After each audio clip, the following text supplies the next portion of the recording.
Road નહીં તો toll નહીં. કોંગ્રેસ દ્વારા અગાઉ જે રાજકોટ જેતપુર 6 લેન હાઈવેની કામગીરી અને સર્જાતી ટ્રાફિક સમસ્યાને લઈને આંદોલન કરાયું હતું, તેની અસર જાણે થતી દેખાઈ રહી છે.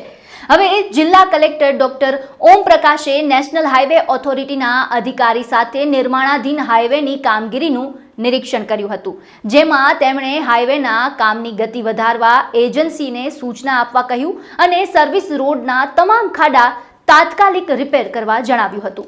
માનનીય મુખ્યમંત્રી શ્રીની સૂચના મુજબ અને સ્ટેટ ઇમરજન્સી રેસ્પોન્સ દ્વારા આખા રાજ્યમાં જે પણ હાઈવેના કામ ચાલે છે, આનું કેવી રીતે જે પણ રોડના કામ ચાલે છે અને કેવી રીતે આપણે ઝડપથી પૂરા કરી શકાય, માણસોની સુખાકારીમાં કેવી રીતે વધારો કરી શકાય અને વરસાદના કારણે જે પણ પોટહોલ્સ ડેવલપ થયા છે, જે કામની રફતાર જે છે આ અમુક જગ્યાએ સ્લો નહીં થઈ જાય, આ તકેદારીના ભાગરૂપે આજે જે રાજકોટથી જેતપુર વચ્ચે જે 67 કિલોમીટરનો હાઈવે છે, આની સ્થળ ઉપર વિઝિટ કરવામાં આવી છે.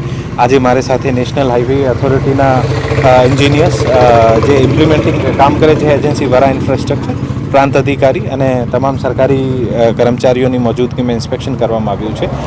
અમુક ઓબ્ઝર્વેશન્સ ધ્યાને આવ્યા છે કે આની જે કામની રફતાર જે છે આને વધારવાની જરૂર છે. એજન્સીને પણ સૂચના આપવામાં આવી છે કે આનું દર મહિને રિવ્યૂ કરવામાં આવશે અને આનું મેન મટીરિયલ, મેન પાવર અને મશીનરી જે છે આનું એનફ સંખ્યામાં ડેપ્લોયમેન્ટ થાય અને ઝડપથી આ કામ પૂરું થાય આને માટે પ્રયત્ન કરવામાં આવશે.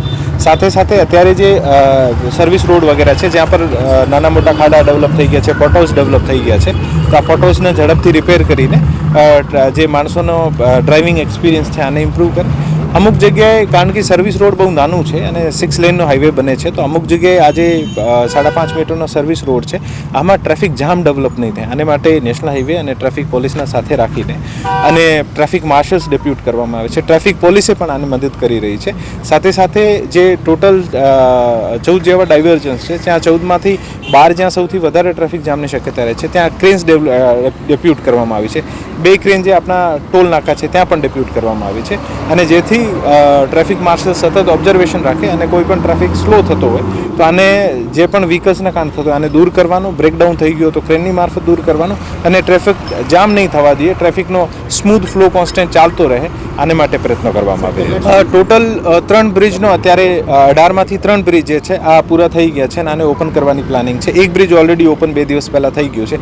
આજે જે બ્રિજ ઉપર આપણે ઊભા છીએ આને આવનારા 3-4 દિવસમાં ક્યોરિંગ પીરિયડ પૂરો થતાં જ ઓપન કરવામાં આવશે. અહીંયાથી આગળ 2 કિલોમીટર જેતપુર બાજુ જે બ્રિજ છે આને પણ આવનારા 4-5 દિવસમાં ઓપન કરવામાં આવશે. ઓવરઓલ જે કામ જે છે આ 50% આજુબાજુ થઈ ગયું છે, પણ આવનારા સમયમાં જે મોન્સૂન પતે આના પછી જે કામ બહુ ઝડપથી ચાલવું જોઈએ અને જે ખાડા થઈ ગયા છે, જે કામની રફતાર જે છે આ તમામમાં એક ગતિ આવે, કામની ક્વોલિટી જળવાય, આને માટે એક રિવ્યૂ મેકેનિઝમ પણ ગોઠવવામાં આવી છે. દર મહિને રિવ્યૂ કરીને કેવી રીતે આપણે ઝડપથી કામ પૂરું કરી શકાય આને માટે પ્રયત્નો કરવામાં આવી રહ્યા. ગત 8 જુલાઈએ કોંગ્રેસે ઉગ્ર દેખાવો કરીને રોડ નહીં તો ટોલ નહીંનો નારો આપ્યો હતો અને તેના બાદ 75% જેટલી ટોલ માફીની જાહેરાત પણ કરાઈ હતી.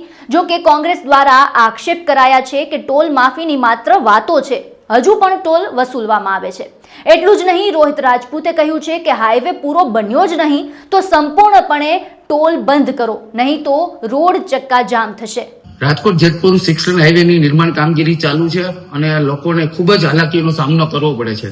એ લઈ અને રાજકોટના કલેક્ટર શ્રી આજે ફિલ્ડ ઉપર ઉતર્યા છે, સાથે નેશનલ હાઈવે ઓથોરિટી અને કોન્ટ્રાક્ટર, પ્રાંત અધિકારી, મામલતદાર, પોલીસ વિભાગ સહિતના જે સંબંધિત અધિકારીઓને સાથે રાખી અને હાઈવેની કામગીરીનું નિરીક્ષણ કર્યું. લોકોને જે ટ્રાફિક ચક્કાજામ છે, જે હાલાકી પડે, બિસ્માર રસ્તાની સ્થિતિ છે, તે તમામ બાબતે સમીક્ષા કરી. આ બાબતને અમે ખૂબ આવકારીએ છીએ. અમારી જનહિત હાઈવે આંદોલન સમિતિએ ભૂતકાળમાં છેલ્લા 15 દિવસથી અલગ અલગ આંદોલનો કરી અને જે વાહન ચાલકોને પડતી મુશ્કેલીઓ છે એ બાબતે અમે લોકોનો અવાજ બની, સૌરાષ્ટ્રવાસીનો અવાજ બની અને કલેક્ટર ઓફિસનો ઘેરાવ કર્યો હતો, નેશનલ હાઈવે ઓથોરિટીની ઓફિસનો ઘેરાવ કર્યો હતો.